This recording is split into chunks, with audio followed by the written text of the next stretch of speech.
옛사람을 위해서 한번 여쭤보겠습니다. 당신은 큰 용사입니다. 하나님께서 당신과 함께 하십니다.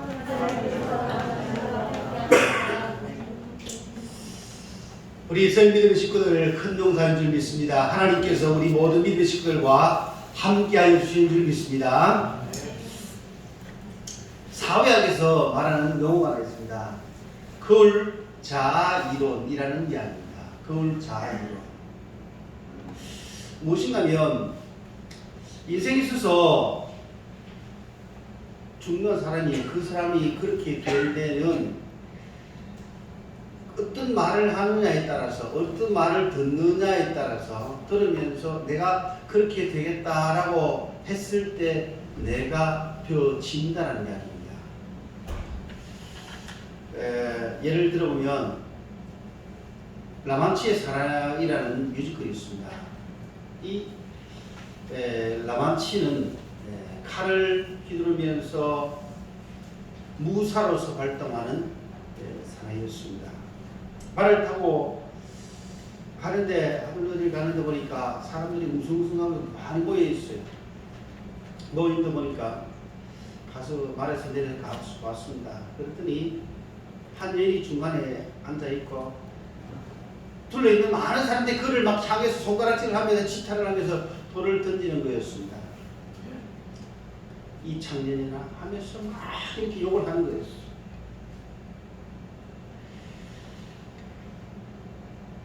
그렇게 많은 사람들이 욕하고 그 욕을 그대로 먹는 그 장면을 향해서 라만치는 이런 이야기를 했습니다. 당신은 창녀가 아닙니다. 비구이거든요. 라는 얘기를 했습니다. 그때 그 창녀가 얘기합니다. 아니요, 나는 정말로 몹쓸 인간입니다. 담배꽁초 같은 그런 인생입니다.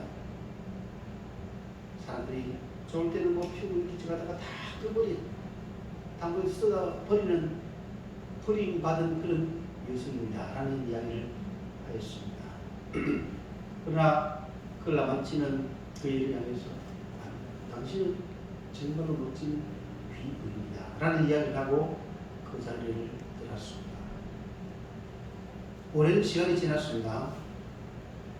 라만치도 늙어서 병들어서 누워있습니다. 병이 들어 누워있는데요.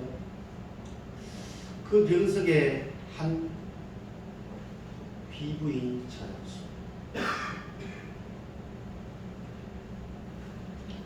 그때 라만치는 그 비부인이 옛날에 창녀라고 모든 사람에게 손가락질 받던 그 여인임을 알 수가 있었습니다. 그 여인도 그를 향해서 이야기했습니다.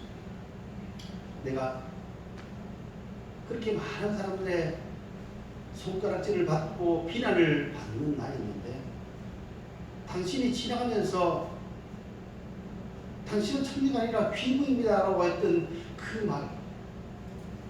말 한마디가 내 삶을 이렇게 바꾸게 되었습니다 라고 하였습니다. 이것이 거울자이론입니다. 오늘 성경 말씀에 이스라엘 백성들 미디안 군대에 짓밟히고 있습니다. 일할 힘이 전혀 없습니다. 그때 기도는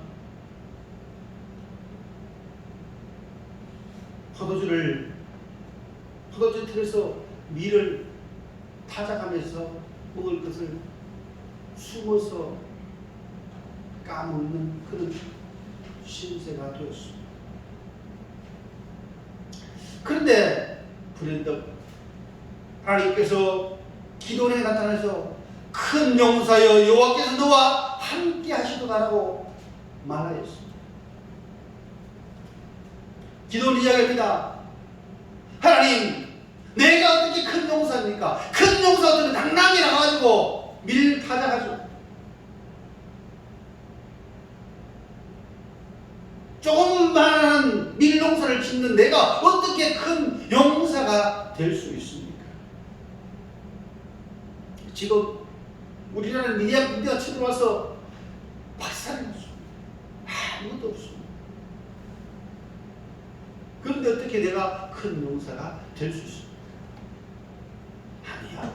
너는 큰 용사야. 큰 용사 될 거야. 하나님께서 너와 함께 하시오. 미디안은 또 이야기합니다. 하나님, 나는 므낫세 지파. 므낫세 지파는 이스라엘 백성들 중에서 제일 작은 지파입니다. 왜냐하면 요셉 지파가 에브라임, 므낫세로 두 지파로 나눴기 때문에 숫자가 굉장히 적습니다. 유다 지파는 좀 강합니다. 그런데 므낫세 지파 중에서도 나는 제일 작은 자라는 거예요. 어떻게 이렇게 작고 작은 내가 큰 용사가 될 수 있습니까? 라고 반문을 합니다. 그러나 하나님께서는 기도를 향해서 말씀하십니다. 내가 반드시 너와 함께하리니 네가 미디안 사람 치기를 한 사람을 치듯 하리라 라고 말씀하셨습니다. 미디안은 군대인데 그 군대를 한 사람을 치듯 그렇게 할 수 있게 할 것이다.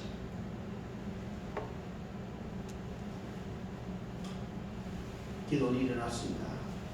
하나님 말씀을 들었습니다.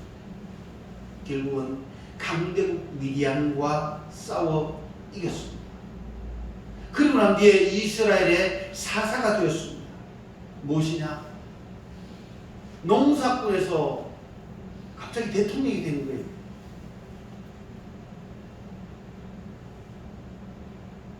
왕이 없던 시대에 사사는 왕 역할을 했습니다. 하나님의 말씀 그대로 큰 용사가 되었습니다. 무엇이 기도를 농사꾼인 기도를 큰 용사가 되게 하였느냐? 하나님의 말씀입니다. 축복의 말씀입니다.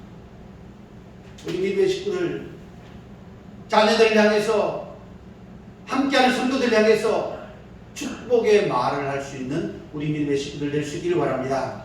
또한 하나님께서 여러분을 향해서 큰 용사라 말씀하시는 그 하나님의 음성에 귀 기울일 수 있는 우리 믿음의 식구들 될 수 있기를 주 이름으로 축원합니다.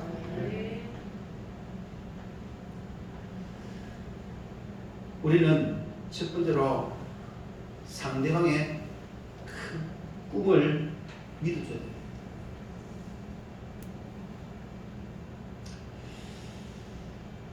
그 사람의 꿈을 믿어주면 그 사람이 큰 사람이 될 수 있습니다.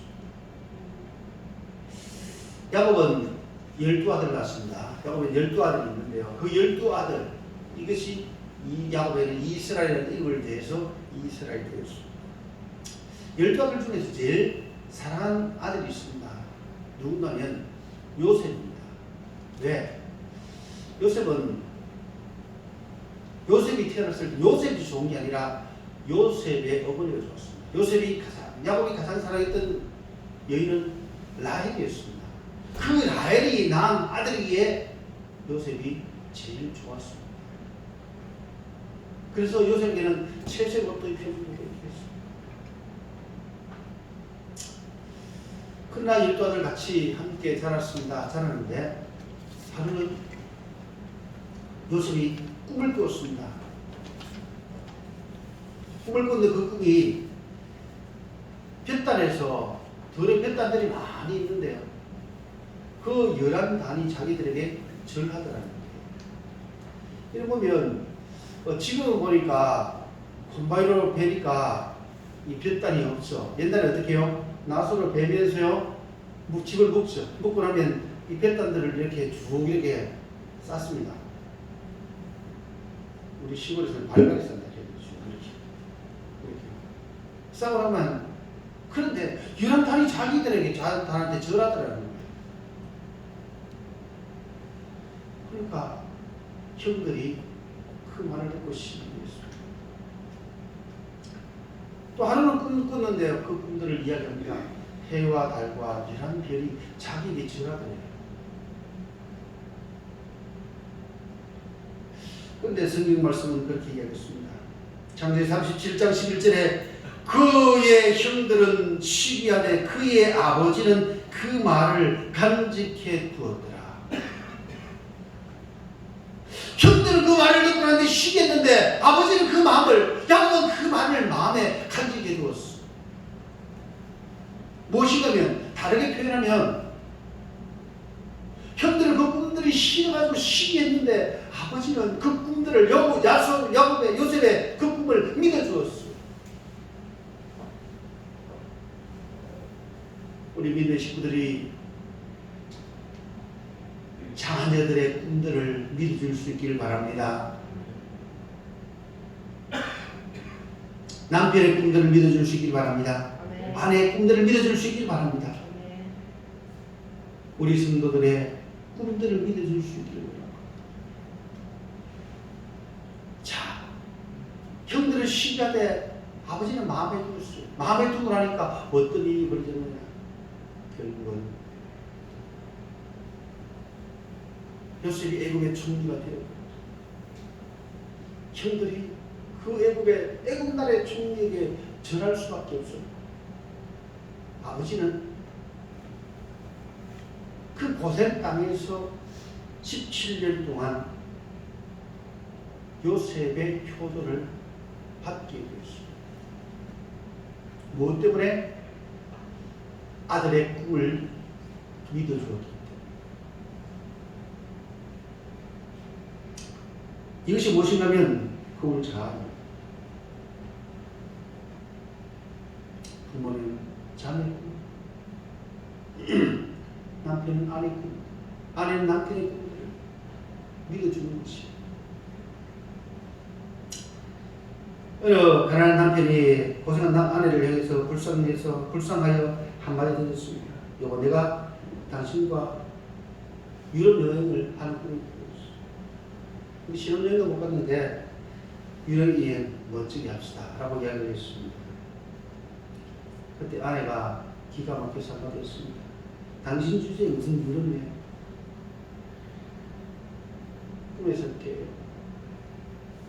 설악산에 갔으면 좋겠습니다 라고 얘기했습니다.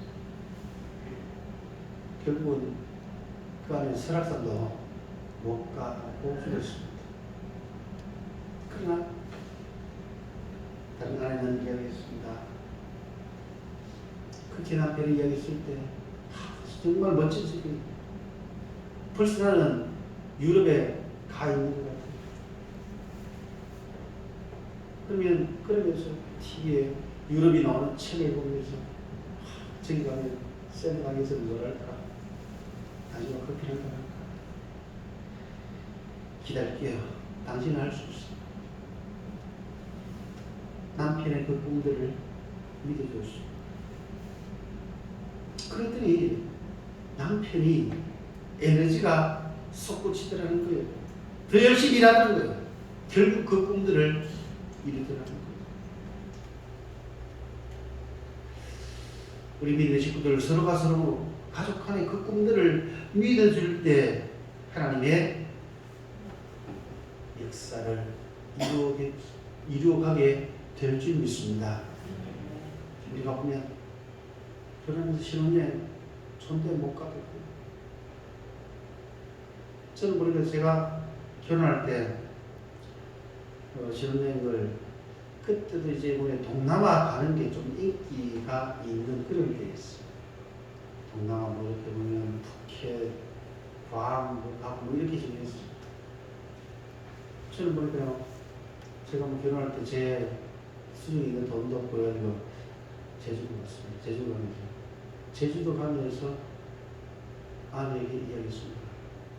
다음에 동남아 가고, 원래 신혼여행은 멀리 가는 거예요. 자주 이렇게 갈 수 있는데, 그래야 되지 뭐 유럽을 맨날 가면 그게 재미있냐. 맨날 걸어야 되고 멀리 걸어야 되고, 근데 가까운 데 갈 수 있는데 제주도 자주 갈 수 있으니까 가자. 작년에도 제주도 갔다 왔어. 갈 수 있잖아.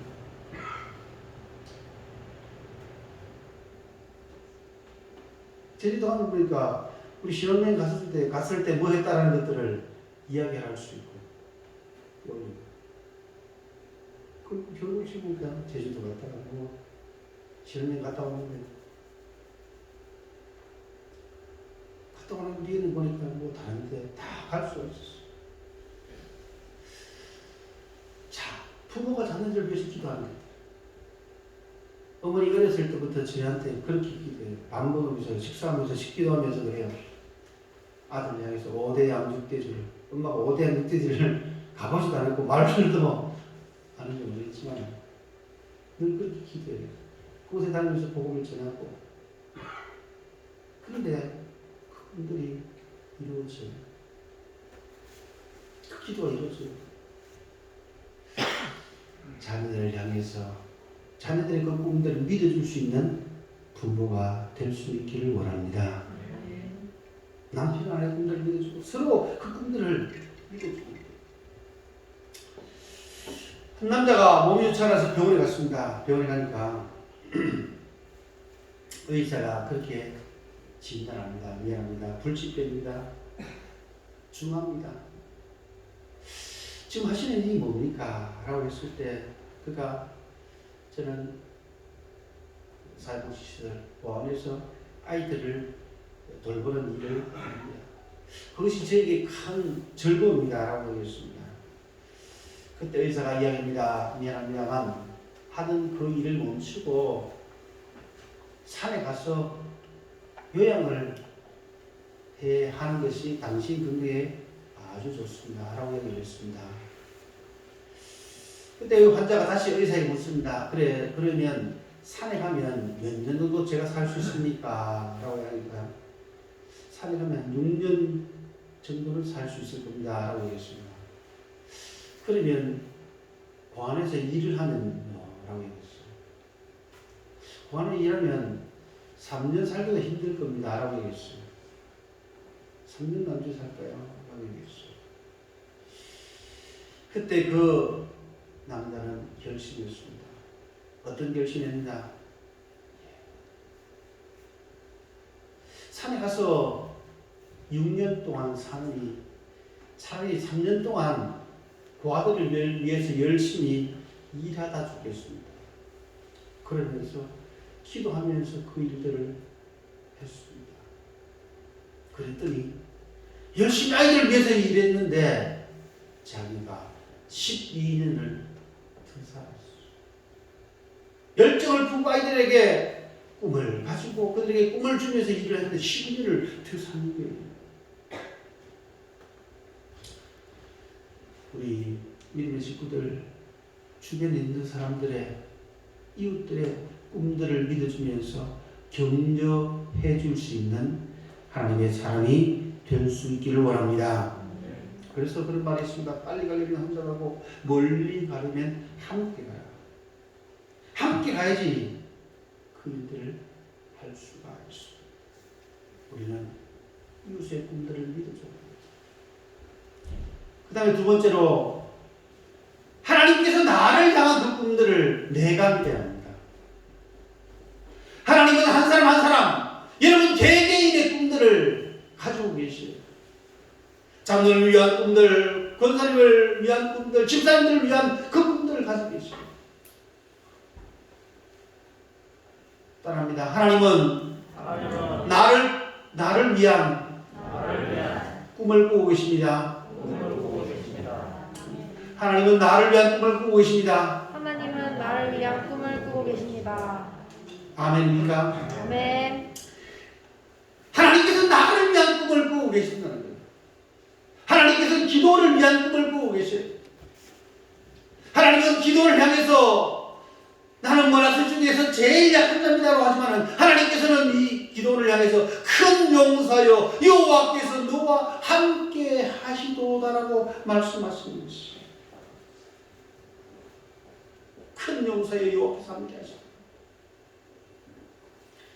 옆사람을 향해서 그렇게 인사해요. 당신은 큰 용사입니다. 당신은 큰 용사입니다. 다시 한 번 더. 당신은 큰 일꾼입니다. 당신은 큰 일꾼입니다.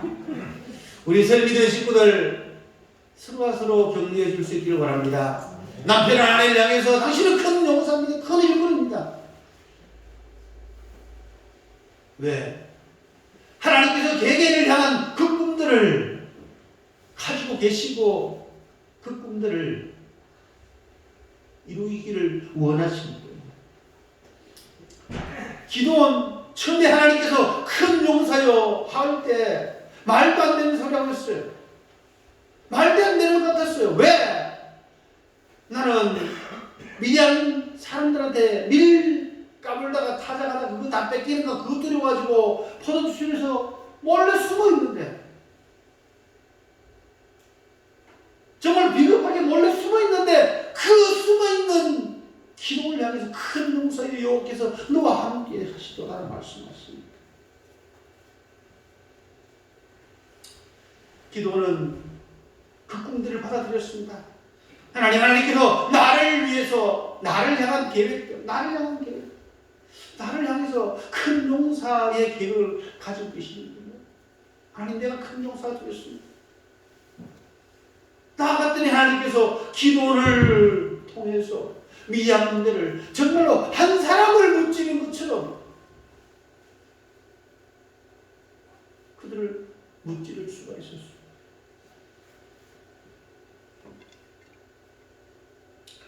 바울도 마찬가지입니다. 하나님께서 바울을 향해서 말씀하셨어요. 바울은 예수 믿는 사람들을 죽이고 핍박하는 그 일들을 했습니다.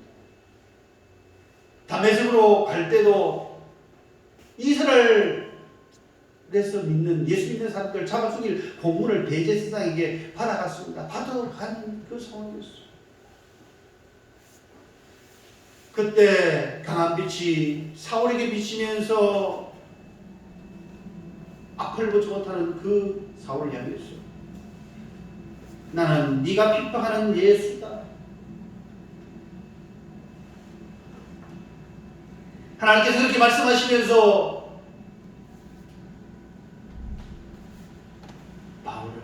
사울을 내가 너를 이방인을 위해서 택한 나의 그릇이다라고 말씀하셨습니다.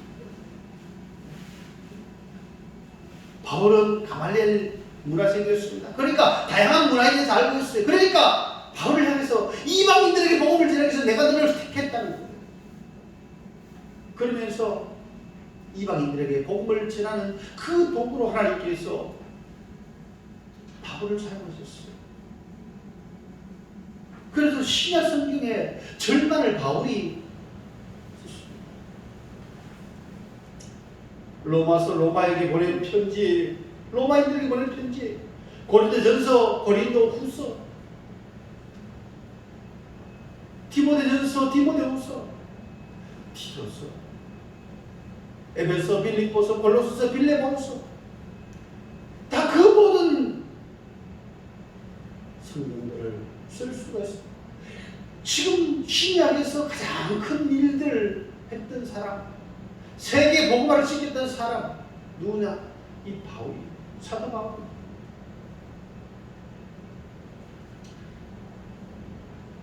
하나님께서 나를 이방인들을 위해서 택한 나의 그릇이라고 말씀하실 때 아멘 했을 때 하나님께 그대로 사용하시는 것이죠. 베드로에게도 마찬가지. 하나님께서 베드로에게 말씀하십니다. 예수님께서 물고 잡는 베드로를 향해서 내가 너를 사람 낳는 어부가 되게 하리라.